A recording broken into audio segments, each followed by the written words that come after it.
बलूचिस्तान में 39 जगह अटैक हुआ है। बीएलए ने हमले की जिम्मेदारी ली है। बीएलए ने पुलिस थाने हाईवे पर कब्जा किया है। पाकिस्तानी सेना पर भी बीएलए ने हमला किया है। तो इस वक्त पाकिस्तान से बड़ी खबर, जहां पाकिस्तान के बलूचिस्तान में 39 जगहों पर अटैक हुआ है। बीएलए ने इस हमले की जिम्मेदारी ली है। बलोच लिबरेशन आर्मी ने इसकी जिम्मेदारी ली है। बीएलए ने पुलिस थाने हाईवे पर कब्जा किया है। पाकिस्तानी सेना पर भी बीएलए ने हमला किया है। तो इस वक्त की बड़ी खबर आपको बताते चलें, जिस तरह से पहले हमने कहा था कि पाकिस्तान अंदर से भी एक तरह से टूटा हुआ है। पाकिस्तान अपने घर के अंदर ही परेशानियां झेल रहा है और ऐसे में वो अपनी नापाक हरकतों से बाज नहीं आ रहा है। और इस वक्त जो बड़ी खबर आपको बता दें कि पाकिस्तान के बलूचिस्तान में 39 जगहों पर हमले हुए हैं। बीएलए ने हमले की जिम्मेदारी ली है। बीएलए ने पुलिस थाने और हाईवे पर कब्जा कर लिया है। पाकिस्तानी सेना पर भी बीएलए ने हमला किया है। इससे पहले भी बीएलए ने दावा किया था कि बलूचिस्तान के ज्यादातर हिस्से पर अब बीएलए का कब्जा है। और इस वक्त जो बड़ी खबर आ रही है उसी से जुड़ी हुई है। बलूचिस्तान में 39 जगहों पर एक साथ अटैक हुए हैं। बीएलए ने इस हमले की जिम्मेदारी ली है। बीएलए ने पुलिस थाने हाईवे पर कब्जा कर लिया है। पाकिस्तानी सेना पर भी बीएलए ने हमला किया है। तो ये बड़ी खबर इस वक्त आ रही है। एक तरफ भारत के साथ पाकिस्तान लगातार लड़ाई लड़ रहा है। पाकिस्तान को मुंह की खानी पड़ रही है और पाकिस्तान के अंदर भी पाकिस्तान को परेशानियों का सामना करना पड़ रहा है। और इस वक्त एक और बड़ी खबर आपको बता दें कि भारत ने पाकिस्तान के 5 एयरबेस तबाह किए हैं। जी हां, इस वक्त बड़ी खबर, पाक सेना का कमांड सेंटर भी उड़ाया गया है। वो तस्वीरें भी इस नक्शे के जरिए हम आपको समझा रहे हैं। S-400 एयर डिफेंस सिस्टम को पूरी तरह सुरक्षित बताया जा रहा है।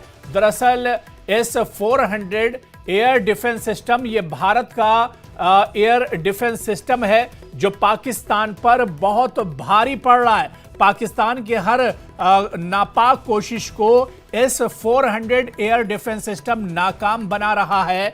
और आपको बताते चलें कि भारत ने पाकिस्तान के 5 एयरबेस पूरी तरह तबाह कर दिए हैं। अब इस नक्शे के जरिए बहुत जल्दी हम आपको समझाते हैं। नूर खान एयरबेस जो रावलपिंडी में आता है, इसी तरह से रफीकी एयरबेस जो शेरकोट में आता है। पंजाब की अगर बात करें तो पंजाब में आप देखिए रहीम यार एयरबेस बहुत इंपॉर्टेंट है, इसे तबाह कर दिया गया है। चकवाल का मुरीद एयरबेस और सियालकोट में का जो एयरबेस है, तो ये कुल मिलाकर 5 एयरबेस हैं जिन्हें भारतीय सेना ने तबाह कर दिया है। और ये अब किसी कार्रवाई के लायक नहीं रह गए, बुरी तरह से तबाह हुए हैं ये एयरबेस। और उड़ी से इस वक्त बड़ी खबर आपको बता दें कि उड़ी सेक्टर और उत्तर कश्मीर के अन्य इलाकों में पाकिस्तान के कई ड्रोन हमले हुए हैं। भारतीय सेना ने इन हमलों को नाकाम किया है। पाकिस्तान द्वारा सीजफायर उल्लंघन और नागरिक इलाकों को निशाना बनाने के खिलाफ भारतीय सेना ने एक मजबूत तंत्र अपनाया है। रिपोर्ट्स के अनुसार भारतीय सेना ने नियंत्रण रेखा के साथ पाकिस्तानी सेना के कई बंकरों को निशाना बनाकर उन्हें तबाह कर दिया है। तो उड़ी पर लगातार आपको बता दें कि उड़ी सेक्टर में पाकिस्तान ने ड्रोन हमला किया है जिसे भारतीय सेना ने नाकाम कर दिया है।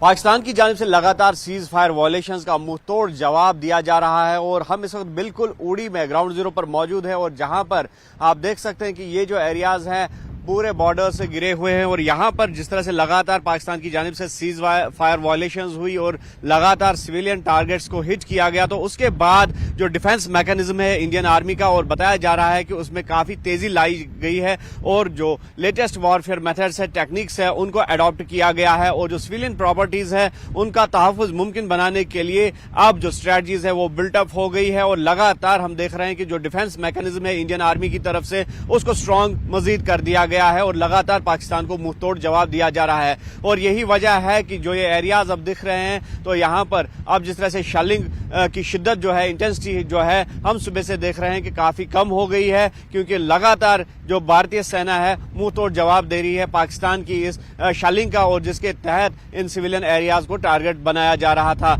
और अब ये कोशिश भी की जा रही है कि जो एयर डिफेंस सिस्टम है उसको भी उड़ी सेक्टर में मजीद मजबूत बना दिया जाए। चाहे हाजी पीर सेक्टर की बात करेंगे, सलामाबाद जो एरियाज हैं वहां की बात करेंगे, या फिर कमान पोस्ट एरियाज की बात करेंगे, तो हर सू जिस तरह से पाकिस्तान ने एक मनसूबाबंद हिकमत अमली तैयार की थी कि जो सिविलियन एरियाज हैं उनको टारगेट किया जाएगा, सीज फायर वायलेशंस की जाएगी, लेकिन इन सारे एरियाज में अब जो है इंडियन आर्मी ने कमान संभाल रखी है और लगातार जो है पाकिस्तान के हमलों को, मंसूबों को नाकाम बनाया जा रहा है। और जिस तरह से हम आपको बता दें कि कल जिस तरह से अटैक्स किए गए थे ड्रोन के जरिए, और ये कोशिश की गई थी कि लगातार पाकिस्तान की तरफ से ड्रोन भेजे जाए सरहद के इस पार, तो उस हमलों को भी, उन हमलों को भी नाकाम बना दिया गया है। और जिस तरह से जो राडार सिस्टम है या फिर जो एयर डिफेंस मैकेनिज्म अपनाया जा रहा है, तो उसके तहत जो है इन ड्रोन हमलों को भी नाकाम बना दिया गया है। और वही वजह है कि जो रिपोर्ट्स लगातार मौसूल हो रही है कि कई जगहों पर जो ड्रोन्स है